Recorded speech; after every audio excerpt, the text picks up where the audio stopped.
Hello everybody, I am Ashok Kumar Singh. Mayam puno ko next money the taram nok chili. Nasi mayam daina yam nungai bu afom makatang haijige. Ngarang zi ingon da thobal degi. Kugi brother amana haibadi now amana ngarai ingon da call toromi. Aduga mana taseng na next money gi matang da aigi Manipur da number kugi next money application amadi next money gi kanaba aduga next money gi matang da थागतप video दुमाने येंगा Next Money मतानी मत question खरा हंगी अदुग लोइना लोइना मान ममुताना खंगब लोइना मान खुदकता application असी sign up तौग लोइना लोइना upgrade तौरगा मखा ताबोइ नेंगोंदा मान खंगनेबगी मतुंगिना तामो नेक्स्ट मनी एप्लीकेशन असिना एंगोंदा हाइबदी तामोदा क्याम कानबा अखोगी ब्रदरदा एप्लीकेशन असी सिजनर मतुंगदा कानबसी करिनो अदुगा अखोगी एप्लीकेशन असी कमाइना वर्क तौबगे नत्रगा अखोगी एप्लीकेशन असिदगी अखोइना मखा ताबा प्रोसेस ता अखोइना अखोगी सोसाइटी सिदा क्यामनो क्यामना करी कानबा याबा थबक तौबा याबगेना हाइबना चिंबा क्वेश्चन खरा हंगे यामना अहमदाइने अहमक्तदा अखोगी नाउ जेसनबु यामना थागली हाइबदी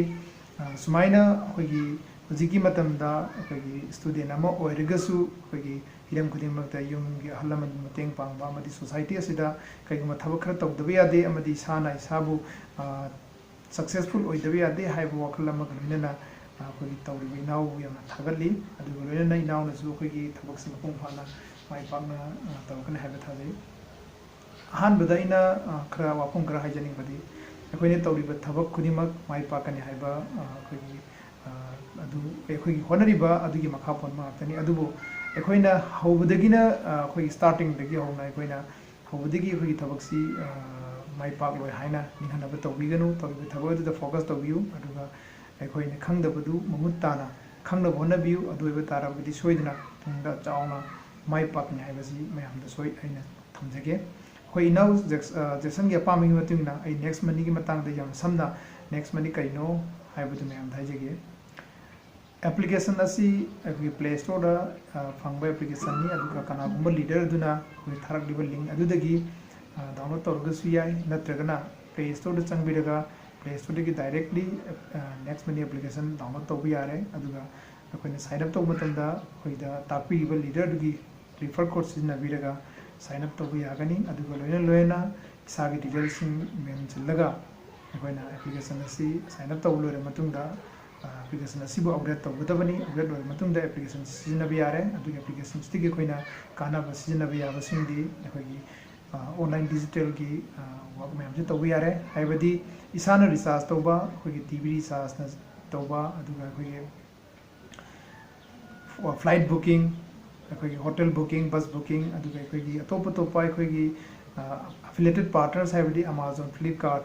न चिंबदगी पोचई न चिंब चेनबा अदुगा पर्सनल लोन लौबा यारे हेल्थ इंश्योरेंस न चिंबा अदुगा व्हीकल इंश्योरेंस न चिंबा लौबा यारे अदुगा पोस्टपेड बिल इलेक्ट्रिक बिल अदुगा अखोई गैस बिल न चिंबा अखोई मपुंग फाना तौबा यारे अखोई होय सिदेसिदा अखोई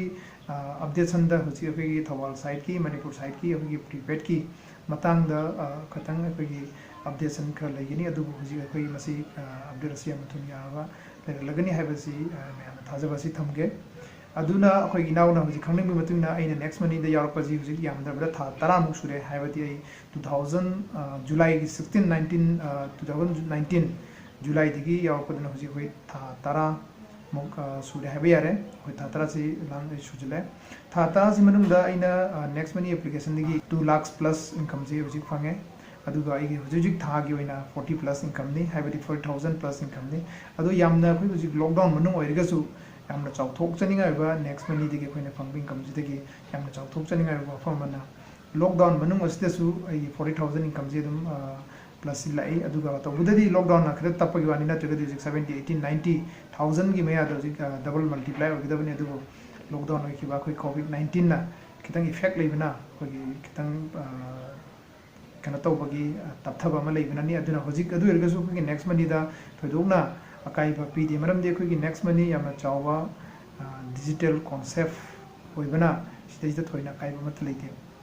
हो इनाउ जेक्सन हाइरब मतुन आइना मतम जी अमा सांग लौरे अदुगा मखा ताबदा आइना आइगी एप्लीकेशन जी हांगा इनाउदा आइगी केनो सी उच्चगे आइ हामदा एप्लीकेशन जी ओपन तौरे ओपन तौर मतुंगदा आइगे एप्लीकेशन से मैमनजु एप ओपन तौबद मैम गेमनी आइडी मथकता उरे अदुगा हुजिक आइगी हांबा टोटल टीम साइज उचगे आइगी टीम साइज चौराना लिसिंग तरामदगी मथकता हुजिक लिसिंग तरामरी कनो तौना लाख सुगदोरबनी मैम उबिरे अदुगी मतुंगदा हुजिक टोटल आइगी इनकम दुस मैम दा हे चावा उचगे सी टोटल नि अदुगा ngasi gi oina amadi ngarang hatak thagi oiba total income dusu ma'am दा फजा फजा उचगे हुजिक मैम यंगबियो हजिक्सिना आइगी हतकी ओइगदोइबा इनकम दुनी मथंगिसिना आइगी हतक थागी ओइबा इनकम दुनी ngasiगी तांगजु सुमाइना इनकम जी लेगिनी सुमाइना आइना मयाम दु चरिबा इनकम जी तसेंग मेसेंग सेंगबा इनकम नि लाइफ इनकम नि अदुगा थोदोना सिदेसिदा मयाम हेना कना तौबिगनो अखोगी अखोइना लीडर अमना मयाम दा अखोगी कनागुम लीडर अमना ममुत्ता नेक्स्ट मनी की मतंग दा मैम दा हाइबिरिबा ऑफ मदु मैम ना अखोगी फजना डिस्कस तौबियु खंदबियु अदुगा लोइना अखोगी लीडर दुना एक्सप्लेन तौरी फजना ममुत्ताना खंदबिरगा तसेंग नेक्स्ट मनी दा थबक तौब तारगदी नेक्स्ट मनी दा आइना फंगलिबा इनकम सिदगी यामना चाउना इनकम फंगमंगनी अमदी माई पाक पंगमगनी हैबसि मैम थमजरी thank you wish you all the best have a nice day जय नेक्स्ट मनी।